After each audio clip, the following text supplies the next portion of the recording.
Nasa strong category raw ang kasalukuyang El Nino phenomenon kaya posibleng dumami pa ang mga lugar na makararanas ng tagtuyot sa pagpasok ng 2024.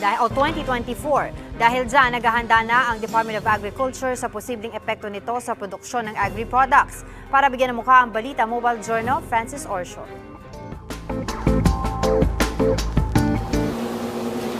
Matinding El Nino ang nararanasan daw ngayon sa Equatorial Pacific Ocean, sabi ng mga eksperto. Dahilan para makaranas ng mas mahabang dry season ang bansa at sapul niyan ang produksyon ng agricultural products.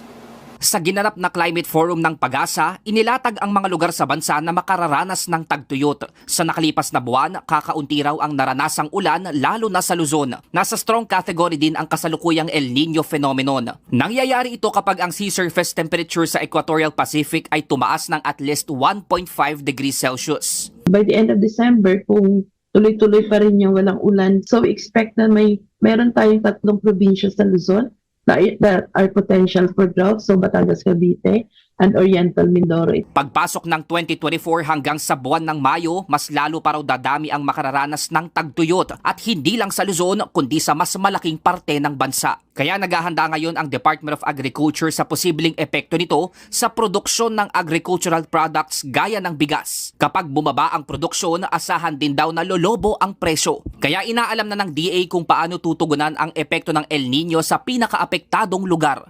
May mga areas na magiging vulnerable at titingnan natin kung ano yung specific na approach o kaya interventions.